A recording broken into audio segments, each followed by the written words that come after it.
చేసి ఆ కార్పొరేషన్లకి లైక్ మద్యం మీద ఒక కార్పొరేషన్, ఆ కార్పొరేషన్ ఏడాదికి ఇన్ని వేల కోట్లు, దాదాపు 25,000 కోట్ల ఆదాయం వస్తుంది కాబట్టి దాని మీద అప్పు తీసుకుంటాం.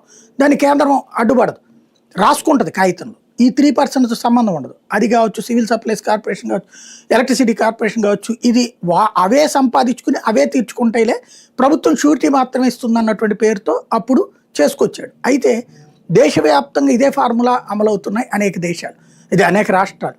దాంతో 2022, 23 టైంలో అట్లాగా వేసేదాన్ని, అంటే అట్లా షూరిటీ ఇచ్చేదాన్ని కూడా దీంట్లో యాడ్ చేసుకుంటామని చెప్పింది కేంద్ర ప్రభుత్వం.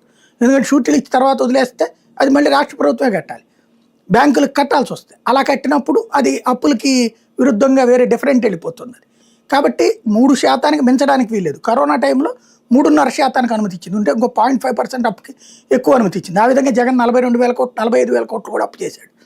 తర్వాత ఈ అప్పుకి సంబంధించినటువంటిది సెటరేట్ చేశారు, ఒక పాలసీ తెచ్చేశారు. ఇప్పుడు ఆ జగన్కి అది చివరిలో ఇబ్బంది అయింది. జగన్కి వీళ్ళు వచ్చాక స్టార్టింగే ఇబ్బంది అయింది. ఇది కార్పొరేషన్ నుంచి లోన్ తీసుకున్నారు, ఇప్పుడు ఇదంతా చూపెట్టాలి. చూపెట్టుకుని వస్తే దాదాపు 1,00,000 కోట్లు, మొన్న ఈనాడు జ్యోతి రాసినాయి కదా 90,000 కోట్లు అప్పు తీసుకున్నారని. ఇప్పుడు ఈ 3 నెలలు కూడా కలిపితే దాదాపు 1,20,000 కోట్లు అప్పు అవుతుంది. అంత తీసుకోవచ్చా లెక్క ప్రకారం?